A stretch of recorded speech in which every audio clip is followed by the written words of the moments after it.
Hi అండి, welcome back to my channel. అందరు ఎలా ఉన్నారు? అందరూ హెల్తీగా హ్యాపీగా ఉండాలని మనస్ఫూర్తిగా కోరుకుంటూ ఉన్నానండి.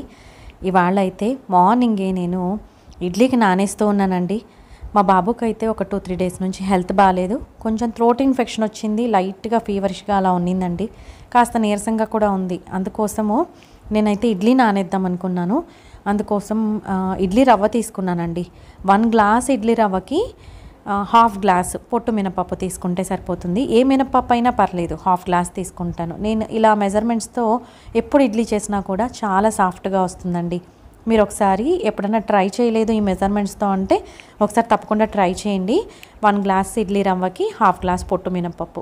ఈ మధ్యకాలంలో ఒక 2 మంత్స్ నుంచి అలాగా అనుకోవచ్చు పొట్టు మినపప్పు తెచ్చుకుంటూ ఉన్నానండి. ఇందులో మనము చాలామంది చేసే మిస్టేక్ ఏంటంటే వాష్ చేశాక ఆ పొట్టు అంతా కూడా తీసేస్తూ ఉంటారు. ఆ పొట్టు ఉండడం కోసమే కదా మనం పొట్టు మినపప్పు తీసుకుంటాం.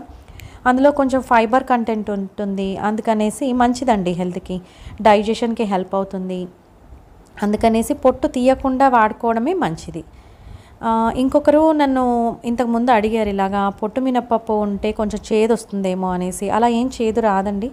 నేను ఫ్రీక్వెంట్గా చాలాసార్లే ప్రిపేర్ చేశాను ఇలాగా ఇడ్లీ రవ్వ పొట్టు మినపప్పుతో. నాకైతే అలా చేదైతే అస్సలు రాలేదు. ఆ తర్వాత ఇంకా ఈవినింగ్ కోసం ఇలాగ బాదం పప్పులు అలాగే వాల్నట్స్ కూడా నానేసానండి. ఇంకా బాగాలేదని చెప్పాను కదా, కొంచెం కొబ్బరి నీళ్ళు కూడా ఇస్తూ ఉన్నాను. నేను ఆల్రెడీ డాక్టర్ దగ్గరికి తీసుకెళ్ళానండి. ఎక్కువగా లిక్విడ్స్ ఇవ్వమన్నారు. ఎప్పుడైనా సరే మనకి హెల్త్ ఫస్ట్, ఏది బాగాలేకపోయినా కూడా, ఏ హెల్త్ ప్రాబ్లం వచ్చా కూడా, అంటే స్టమక్ అప్సెట్ అయినా లేకపోతే వామిటింగ్స్, మోషన్స్, ఇలాగ ఫీవరు, థ్రోట్ ఇన్ఫెక్షన్ ఏవి వచ్చా కూడా చల్లటి పదార్థాలు తీసుకోకూడదు, కానీ ఎక్కువగా లిక్విడ్స్ తీసుకోవాలండి. మంచినీళ్ళైనా పర్వాలేదు, కొంచెం గోరువెచ్చకంటే కొంచెం ఎక్కువ వేడిగానే తాగమన్నారు బాబుని. అలా ఫ్రీక్వెంట్గా లిక్విడ్స్ ఎక్కువ తీసుకోవాలంట. ఎందుకంటే డీహైడ్రేషన్ అయ్యే ఛాన్స్ ఎక్కువ ఉంటుందంటండి బాగాలేనప్పుడు. అందుకోసమే వాటర్ ఎక్కువగా తీసుకోమంటారు. నేనైతే ఇవాళ కొబ్బరి నీళ్ళు ఇస్తూ ఉన్నాను. అడిగాను యాక్చువల్గా కొబ్బరి నీళ్ళు ఇవ్వచ్చా అని, ఇవ్వమన్నారు. అంటే లైట్గా మైల్డ్గా ఉంది ఇన్ఫెక్షను, బట్ ఫ్రీక్వెంట్గా ఇలా ఏదైనా తాగిచ్చా, న్యాచురల్ వాటరే కదా, తాగిచ్చాలనుకుంటే తాగిచ్చిన తర్వాత ఒకసారి సాల్ట్ వాటర్తో, గోరువెచ్చని నీళ్ళ కంటే కొంచెం ఎక్కువ వేడున్న వాటర్తో గాగ్లింగ్ చేయమనండి అని చెప్పారు. నేనైతే అదే పని చేస్తూ ఉన్నానండి. కొంచెం బిజీగానే ఉన్నాను. రోజు ఒక 1 అవర్కి ఒకసారి సాల్ట్ వాటర్తో గాగ్లింగ్ చేయమన్నారు. ఆ తర్వాత వేడి నీళ్ళు ఎక్కువగా తాగమంటూ ఉన్నారు. ఆ తర్వాత స్టీమింగ్ చేసుకోమన్నారు. ఇవన్నీ పిల్లలు వాళ్ళంతటి వాళ్ళు చేసుకోరు కదా, మన ఎఫర్ట్ కంపల్సరీ ఉండాల్సిందే. సో అదే పనిలో ఉన్నాను. కొంచెం బిజీగా ఉన్నాను, కానీ స్టిల్ నా ఛానల్ని మర్చిపోలేనన్నమాట. ఎంత బిజీగా ఉన్నా, నా హెల్త్ ఇన్ కేస్ బాగాలేకపోతే తప్ప వీడియోస్ అయితే మ్యాక్సిమం పెట్టడానికే ట్రై చేస్తూ ఉన్నానండి. ఆల్రెడీ ఈ వీడియోస్ అయితే ఇంతకుముందు షూట్ చేసి పెట్టుకున్నాను 2 రోజుల కిందట. సో అవి ఎలాగో కంటెంట్ ఉంది కాబట్టి నేనైతే ఇవాళ వీడియో పోస్ట్ చేస్తూ ఉన్నానండి. తప్పకుండా మీకు మన ఛానల్లో ఉన్న కంటెంట్ నచ్చినట్టయితే ఫార్వర్డ్ చేయండి మీ ఫ్రెండ్స్కి. అలాగే సబ్స్క్రైబ్ చేసుకోకపోతే సబ్స్క్రైబ్ చేసుకోండి. అలాగే లైక్ ఇవ్వండి. లైక్ ఇస్తే ఏంటంటే మనకి ఎక్కువ మందికి రికమెండేషన్స్లోకి వెళ్తుందండి యూట్యూబ్ ఛానల్లో, అందుకనేసి చెప్తూ ఉన్నాను. ఆ తర్వాత ఇప్పుడు ఈ ఆకు చూపిస్తూ ఉన్నాను కదా, థైమీ అన్నమాట. ఇది ఒక హెర్బ్ అండి, అంటే ఆరిగెనో అలా ఉన్నట్టు ఇది కూడా ఒక ఆకు. ఇదేంటంటే వీళ్ళు వేలతో సహా కొన్ని నాకైతే లులు మాల్లో తెచ్చుకున్నప్పుడు రూట్స్ కూడా వచ్చాయి. సో ఎలా అయినా ఇంక ఇలా వచ్చాయి కదా, మనము పైన గార్డెన్లో వేసుకుందాము, ఒకవేళ ట్రై చేద్దాం, వస్తే బాగుంటుంది కదా అని నేను కొన్ని సపరేట్గా కూడా తీశాను. ఫస్ట్ అయితే ఇవి కోకోపిట్లో పెట్టి పెంచినట్టున్నారండి. కొంచెం అదంతా కూడా మనకి కోకోపిట్ అంతా కూడా తగులుతూ ఉంది, మట్టి అయితే కాదు. సో 2 సార్లు బాగా వాష్ చేసుకున్నాను. ఆ తర్వాత ఇవి ఇంకా ఆరబెట్టుకుందాం అనుకున్నానండి. కొంచెం ఎండకి అలాగా డ్రై చేసేసి ఒక కంటైనర్లో పెట్టుకుందాము. అసలు అవైన విషయం మీకు చెప్పలేదు కదా, ఎందుకంటే ఈ ఆకు యాక్చువల్గా నేను పొరపాటున ఆరిగెనో అనుకొని తెచ్చుకున్నానండి, చూడలేదు పేరు. ఆ షెల్ఫ్లో ఆరిగెనో అని ఉంది, నేను టక్కుమని ఆకు పిక్ చేసుకున్నాను, ఇది కవరు తెచ్చుకున్నాను. ఇది ఏంటంటే దీని బెనిఫిట్స్ చూశాను నేను. సరే థైమీ తెచ్చాను కదా, పోనీ దీని బెనిఫిట్స్ ఏంటో చూసి తర్వాత వాడాలా వద్దా అని డిసైడ్ చేద్దాము అని నెట్లో సెర్చ్ చేశాను. మీరు కూడా సెర్చ్ చేయండి కావాలంటే. లేడీస్కి ఎక్స్పెషల్లీ ఇలాగా బ్రెస్ట్ క్యాన్సర్స్ అలాంటివి రాకుండా నిరోధిస్తుందంటండి.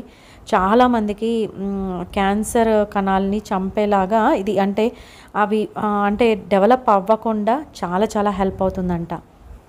అలాగే ఎస్పెషల్లీ నేను చదివిందంతా కూడా లేడీస్కి ఎస్పెషల్లీ చాలా చాలా మంచిది. అలాగే ఏదైనా స్ట్రెస్ ఉన్నా అవన్నీ కూడా తగ్గుతాయంట. తర్వాత హార్మోనల్ ఇంబ్యాలెన్స్ మెయిన్ లేడీస్లో ఉంటుంది కదా, అది కూడా కంట్రోల్లోకి వస్తుందంటండి. డైలీ కొంత ఆకు మనము కషాయం లాగా చేసుకోవడం, అంటే గ్రీన్ టీ లాగే, జస్ట్ గ్రీన్ టీ ఆకులు ఉంటాయి కదా, అలాగే ఇవి కూడా డ్రై అయితే అయిపోతాయి. వాటిని మనము ఒక కషాయం చేసుకొని చిన్న గ్లాస్కి తాగినా కూడా బోలెడంత బెనిఫిట్స్ ఉంటాయంటండి. నిజంగా నేను తెచ్చాక అరే భలే మంచి ఆకే తెచ్చుకున్నాను అని అనిపించింది నాకు. నీట్గా వాష్ చేశాను. ఇలాగా తడి క్లాత్లో వేస్తే దాంట్లో ఉన్న తడంతా పీల్చేస్తుంది కదా, తడి క్లాత్ కాదు నార్మల్ కాటన్ క్లాత్లో వేసి కాసేపు అలా పెట్టాను. ఆ తడి అంతా పీల్చేసిన తర్వాత బయట ఆరబెట్టానండి. యాక్చువల్గా ఇవాళ కొంచెం క్లౌడీగా అలా ఉన్నింది, అందుకనేసి డైనింగ్ టేబుల్ మీద పెట్టేశాను. కానీ నెక్స్ట్ డే కొంచెం ఎండ వచ్చినప్పుడు ఎండలో పెట్టాను. ఇలా మీకు దొరుకుతాయండి నార్మల్గా మనకి హైపర్ మార్కెట్స్ ఉంటాయి కదా, అలాగా మాల్స్లో ఉన్న వాటిలో ఎక్కువగా స్పార్ కానీ అలా ఒకసారి సెర్చ్ చేయండి. ఈ థైమీ లీవ్స్ డ్రైవ్ అయితే మనకి అమెజాన్లో కూడా ఉంటూ ఉన్నాయి, బట్ సూపర్ కాస్ట్లీ ఉంటూ ఉన్నాయండి. అందుకనేసి నేను ఇది 59 రూపీస్కి తెచ్చుకున్నాను. బోల్డ్ అంత వచ్చింది, అందుకని చెప్తూ ఉన్నాను. ఆ తర్వాత ఈ చిమ్నీ పైన ప్లేట్స్ ఉంటాయి కదా, అవి చాలా రోజుల నుంచి క్లీన్ చేయాలని అనుకుంటూ ఉన్నాను. అంటే 3 మంత్స్కి ఒక్కసారి నేను కంపల్సరీ వాష్ చేపిస్తానండి. నేను క్లీన్ చేయను కానీ మెయిడ్తో క్లీన్ చేపిస్తాను. సో ఇందులో నేను ఎలా క్లీన్ చేపిస్తాననే అంటే ఏమేమి లిక్విడ్స్ యాడ్ చేస్తాను అని చూపిస్తూ ఉన్నాను.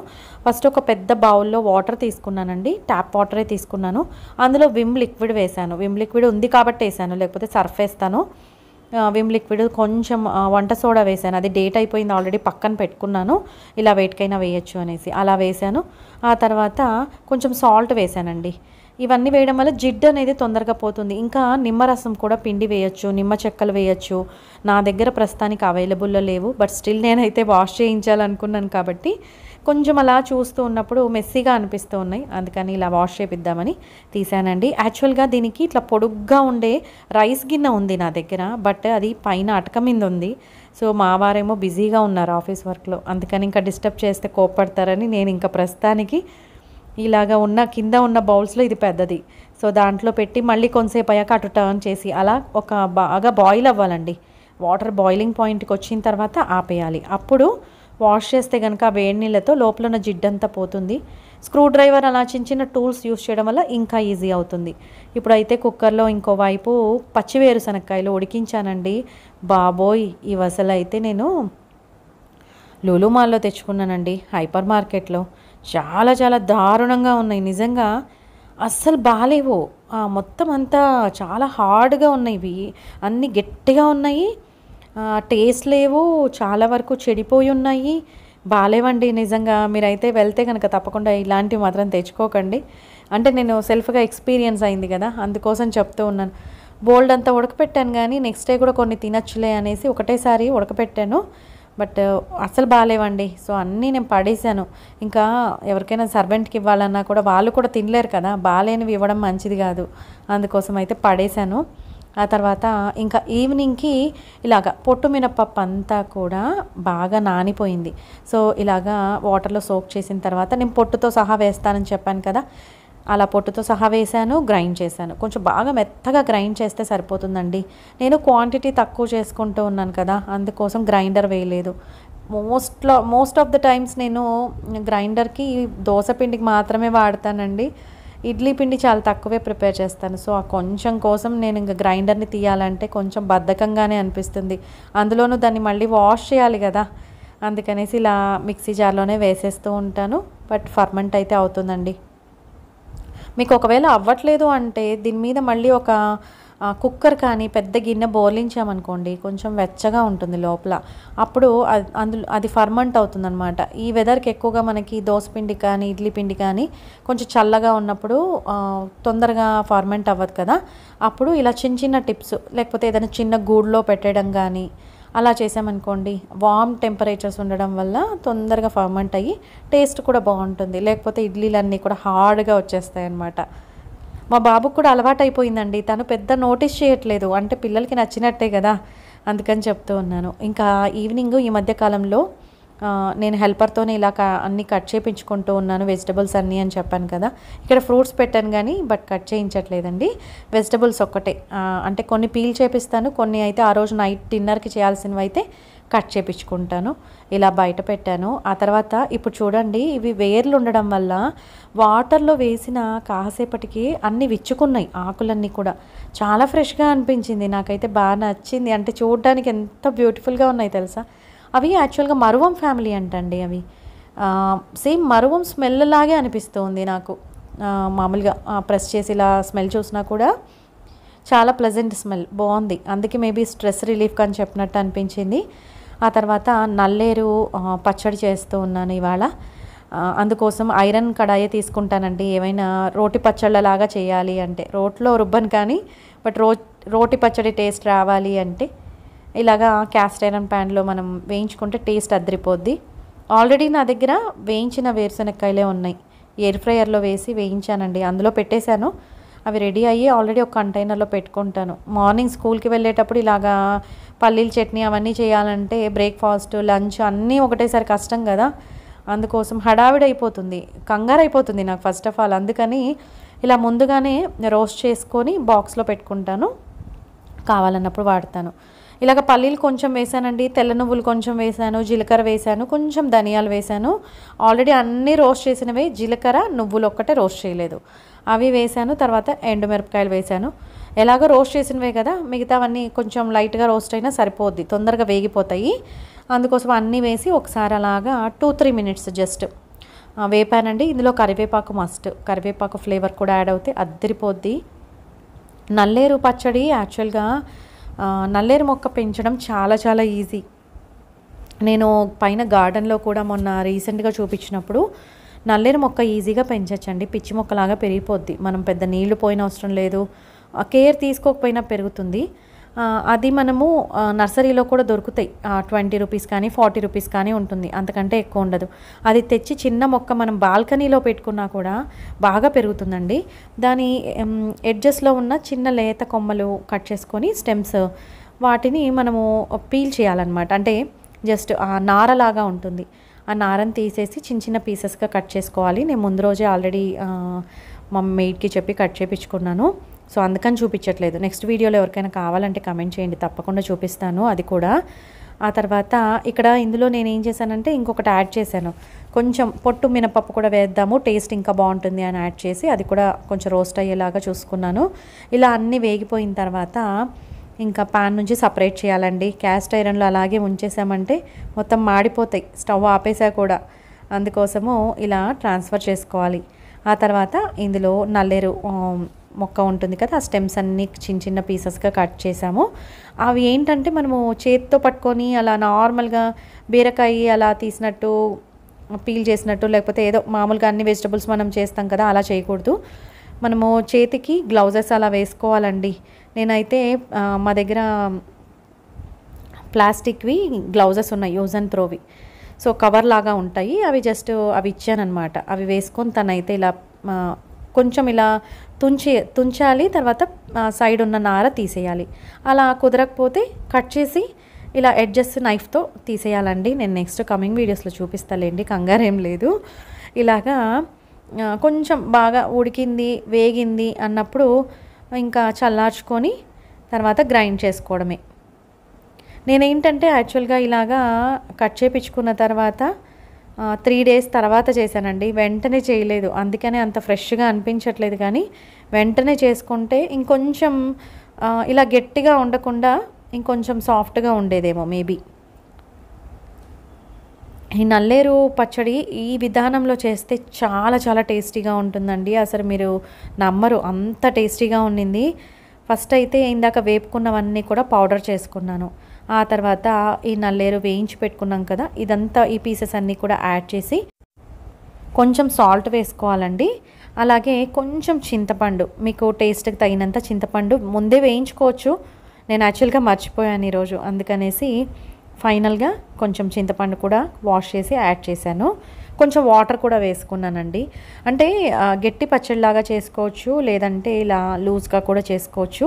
నేనైతే కొంచెం లూజ్గా ఉంటేనే బాగుంటుంది దోశలోకి కదా, అందుకోసం కొంచెం వాటర్ అయితే కొంచెం ఎక్కువగానే యాడ్ చేసుకున్నాను. టేస్ట్ అయితే నిజంగా చాలా చాలా బాగుందండి. ఈ విధంలో అంటే సేమ్ ప్రాసెస్లో మనము బీరకాయ కానీ అలా ఏ పచ్చడైనా చేసుకోవచ్చు. సొరకాయ కానీ అలా కూడా చేసుకోవచ్చండి. వంకాయ సేమ్ ఇదే మెథడ్లో చేసుకోవచ్చు. చాలా చాలా బాగుంటుంది. ఒకసారి తప్పకుండా ట్రై చేయండి. నాకు అంటే నేను చేసిన ఒక చిన్న మిస్టేక్ ఏంటి అనిపించిందంటే, అది నార తీయించేటప్పుడు ఫస్ట్ టైం నేను చేశాను ఈ పచ్చడి. సో సరిగా తీయలేదండి. అది యాక్చువల్గా నాకు కూడా తెలీదు, తనకి కొత్త అనమాట. తనకు కూడా తెలీదు, నాకు తెలీదు. సో ఆ నార కొంచెం బాగా తెలుస్తూ ఉన్నింది పచ్చడి తినేటప్పుడు. సో అది ఉండకూడదంటే కొంచెం లేత కొమ్మలే కోసుకోవాలి, అందులోనూ సైడ్స్ అన్నిట్లోనూ తీసేయాలండి. అప్పుడైతేనే ఇంకొంచెం బెటర్గా ఉంటుంది అని అనిపించింది. టేస్ట్ వైజ్ అయితే చాలా చాలా బాగుంది. ఒకసారి తప్పకుండా మీ దగ్గర నల్లేరు మొక్క ఉంటే కనుక తప్పకుండా ట్రై చేయండి. నేను ఇంతకు ముందు అయితే ఆ కొమ్మలన్నీ ప్రూనింగ్ చేసి పడేసేదాన్ని. బట్ ఇప్పుడు దీని వాల్యూ తెలిసిన తర్వాత తప్పకుండా వేస్ట్ చేయకూడదు అని అట్లీస్ట్ మంత్కో 2 నెలలకో 3 నెలలకు ఒకసారో వీలైనన్నిసార్లు చేసుకొని తినాలండి, అంతే. ఇలాగ ప్రిపేర్ చేశాను. తిరగమాత వేశాను, లాస్ట్లో తిరగమాత వేసి కలిపేశాను మొత్తము. ఇవాళ యాక్చువల్గా పెసరట్టు పిండి, మార్నింగ్ పెసరట్టు చేశాను. అది కొంచెం పిండి ఉందండి. మొన్న రీసెంట్గా మన వీడియోస్లో ఒకరు మన సబ్స్క్రైబర్ చెప్పారు, ఇలాగా చపాతీ పిండి నేను అన్నీ ఇలా మిక్స్ చేసి చపాతీ పిండి తయారు చేసుకుంటాను, పిండి మిషన్కి ఇస్తాను అంటే, దీంతో మనము మల్టీగ్రెయిన్ దోశలాగా కూడా వేసుకోవచ్చు అని చెప్పారు. ఆ ఐడియా నాకు ఎంత నచ్చిందంటే నిజంగా అండి, చాలా హెల్ప్ఫుల్ ఐడియా అనిపించింది నాకు. నిజంగా వాళ్ళకైతే థ్యాంక్స్ అండి.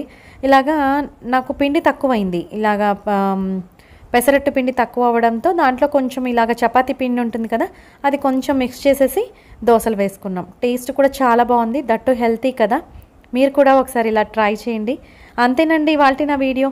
మీకు గనుక నా వీడియోస్ నచ్చినట్టయితే ప్లీజ్ లైక్ చేయండి, షేర్ చేయండి, సబ్స్క్రైబ్ చేయండి. మరో మంచి వీడియోతో మీ ముందుకు వస్తాను. అంతవరకు సెలవు. సర్వేజన సుఖినో భవంతు. Thank you.